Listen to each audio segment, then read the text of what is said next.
Ecuaciones diferenciales, hablemos de los cuerpos en caída. Solo para ponernos de acuerdo, si nosotros decimos que t es el tiempo, que es la variable independiente, y llamamos r de t a la posición del cuerpo de la partícula en el instante t, v a la velocidad y a la aceleración, solo quedar de acuerdo en esto. Si yo tomo la posición y la derivo respecto del tiempo, si se dan cuenta, lo que estoy preguntándome es cómo varía la posición respecto del tiempo. A eso nosotros le llamamos velocidad. Y lo mismo, si tomo la velocidad y la derivo respecto al tiempo, estoy viendo cómo varía la velocidad respecto al tiempo y eso le llamamos aceleración. Y solo para tenerlo claro, entonces, la aceleración sería la segunda derivada de la posición respecto del tiempo. Bien, ahora recordemos la segunda ley de Newton: la masa por la aceleración es la sumatoria de todas las fuerzas que se imprimen sobre el cuerpo, siendo m la masa del cuerpo. Si estamos hablando de una caída libre, la única fuerza que actúa sobre el cuerpo es la fuerza de la gravedad. Y lo que nosotros tendríamos es esto. La masa por la aceleración es el peso, la única fuerza, la gravedad. El signo negativo tiene que ver con que consideramos la dirección hacia arriba como positiva y hacia abajo como negativa. Esto es absolutamente arbitrario. Y entonces nosotros tenemos esto, ¿no? En vez de la aceleración podemos escribir la segunda derivada respecto de la posición respecto del tiempo, y en lo que caeríamos sería una ecuación diferencial de segundo grado, que es muy simple de resolverse. Integrando dos veces podemos encontrar la posición. Pero quiero que se fijen en este hecho, que es muy importante. Al final, la masa del objeto no es importante en la caída. Y esto puede ser completamente muy poco intuitivo, ¿no? Sin embargo, ya el grandísimo Galileo Galilei, en este impactante esquema que les muestro, esta es la Torre de Pisa. Galileo Galilei hizo su famosísimo experimento en el que consistía en esto. Primero tomaba dos esferas de metal del mismo tamaño, del mismo peso, y las dejaba caer, y tal y como se esperaba, por supuesto, ambas caían al mismo tiempo. Pero luego hacía el mismo experimento con una de las bolas y otra esfera más pequeña, del mismo material, pero más pequeña. Si bien lo lógico era que la esfera grande caiga más rápido porque es más pesada, se demostraba que caían al mismo tiempo. ¿Sí? Años después, ahora lo sabemos, Giovanni Battista Riccioli odiaba a Galileo Galilei, eran archienemigos en la vida. Y revisando los resultados que Galileo había publicado, se dio cuenta de que, a decir verdad, nunca había hecho el experimento. Probablemente Galileo nunca haya hecho el experimento en sí. Sin embargo, Riccioli sí lo hizo, no en la Torre de Pisa, sino en la Torre Asinelli, y si bien logró desacreditar a Galileo, por lo menos encontró los mismos resultados. Las pelotas de distinto tamaño, del mismo material, llegaban al suelo al mismo tiempo. ¿Sí? Y entonces, dos cuerpos de masas distintas sí caen al mismo tiempo. Y esto fue demostrado muchísimo tiempo después, cuando se pudo hacer el experimento sin el aire en el espacio. Los astronautas lo primero que hicieron al llegar al espacio fue comprobar si esto era cierto.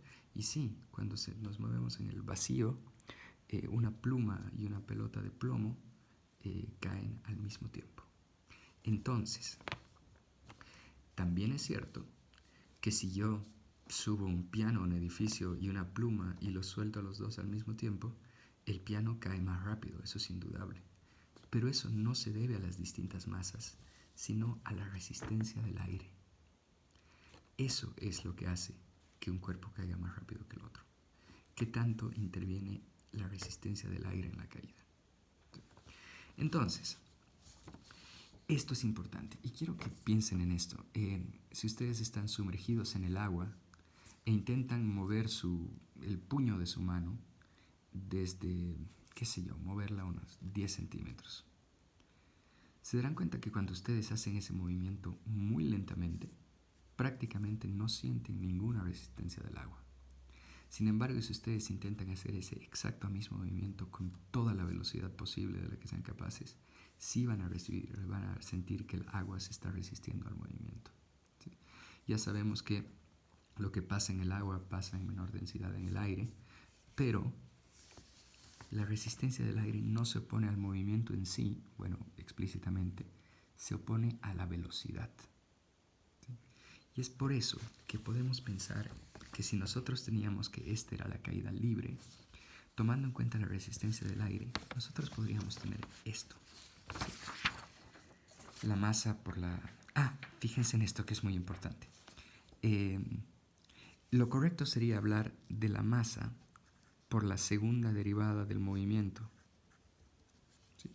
Sin embargo, si yo uso esto, no solo tengo una segunda derivada, sino de dos variables distintas. Aquí tengo la velocidad y aquí tengo la posición. En vez de esto, yo puedo pensar en la aceleración como la primera derivada de la velocidad. Esto. ¿Sí? Es por eso que aquí estamos trabajando en torno a la velocidad. Y la cosa va así. La masa por la variación de la velocidad es el peso menos una constante por v. En otras palabras, si se dan cuenta, la velocidad, este término del amortiguamiento viscoso se opone a que la velocidad siga creciendo. Esta es la variación de la velocidad, cómo crece, y si esto tiene signo negativo, quiere decir que se opone a esa velocidad, a ese movimiento. Entonces, les puedo mostrar un ejemplo. Fíjense, una bala de cañón de masa igual a 2 kilogramos se dispara hacia arriba a una velocidad inicial de 100 metros por segundo y nos preguntamos cuál es la altura máxima que alcanza la bala. En este primer ejemplo no consideraremos la resistencia del aire. Si es un movimiento libre, tenemos esto, ¿no? La masa por dB es menos mg.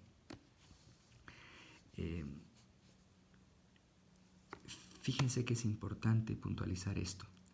El signo negativo aquí se debe a que cuando nosotros empezamos a subir, la fuerza de la gravedad está empujándonos hacia abajo. Es por eso que el signo de la gravedad y el signo de la velocidad son distintos. Bien, pues como decíamos, yo puedo simplificar la masa. No es que la estemos despreciando, sino que simplemente se simplifica en la ecuación. Y si yo tengo que la derivada de la velocidad respecto al tiempo es menos g, esta constante, yo puedo integrar ambos lados de esta ecuación y tener que la velocidad es menos gt más c, sabiendo que mi velocidad inicial era 100, yo encontraré que c es 100 y la ecuación de la velocidad será esta, siendo g, ya lo sabemos, 9.8. Y ahora, si yo ya tengo la velocidad, yo sé que la altura máxima del objeto se encuentra cuando hemos partido a 100 metros y cuando la velocidad llega a ser 0, en este preciso instante empezamos a bajar, siendo esa entonces la altura máxima que alcanza el objeto. Evalúo entonces, cuando la velocidad es 0, cuál es el tiempo. Y obtengo que esta bala de cañón va a subir por 10.204 segundos y a partir de ahí va a empezar a bajar. Bien, para hallar la altura máxima, me acuerdo de esto, ¿no? La derivada de la posición respecto al tiempo es la velocidad. En otras palabras, la diferencial de la posición es v por la diferencial de t. Integrando ambos lados, yo tendré que la posición es la integral de la velocidad, lo que sabíamos. Integrando esta ecuación, obtengo esto. ¿Sí? Menos 1 medio g por t cuadrado más 100t más c. Y ahí está la típica ecuación del movimiento parabólico, ¿no? Posición inicial más velocidad inicial por tiempo menos 1 medio de la gravedad por el tiempo al cuadrado. Estoy seguro de que ya alguna vez se habían preguntado de dónde diablos salía el tiempo al cuadrado y viene de esto, de una doble integral. En este caso, como en el tiempo 0 mi posición era 0, la bala se ha disparado desde el piso, obtengo que c es 0 y esta es mi ecuación final de movimiento. Y si yo sustituyo el tiempo de la altura máxima en mi posición, obtengo que la bala de cañón ha llegado a elevarse 510.2 metros.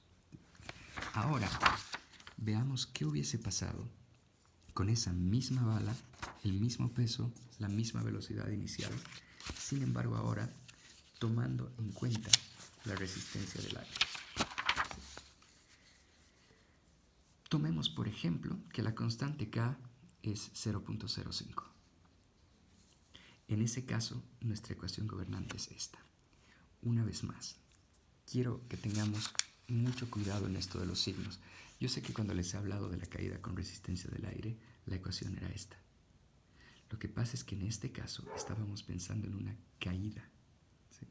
Y entonces, si el objeto está cayendo, la gravedad que tira hacia abajo hace que la velocidad crezca. Por eso tienen el mismo signo. En este caso, el objeto inicialmente está subiendo.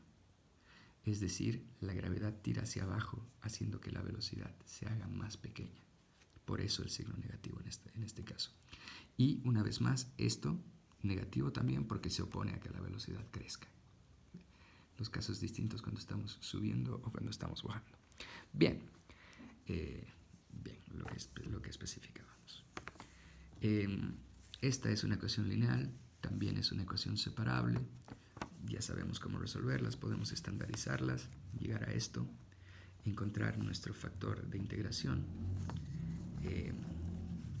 resolver una ecuación diferencial como la resolvemos siempre, ¿no? Aquí multiplicando todo para despejar la velocidad, llegamos a esto, ¿sí? Y es más, sustituyendo los datos, siendo G 9.8, la masa 2, K 0.05, llegaríamos a esta ecuación. Menos 392 más C por E a la menos 0.025T. Una vez más, queremos saber en qué momento, sabiendo que la velocidad es 100, llegamos a esta nuestra ecuación completamente definida. ¿Sí?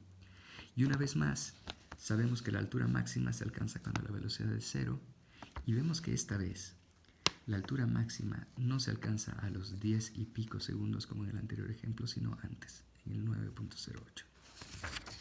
Terminando el ejercicio, yo integraría la ecuación de la velocidad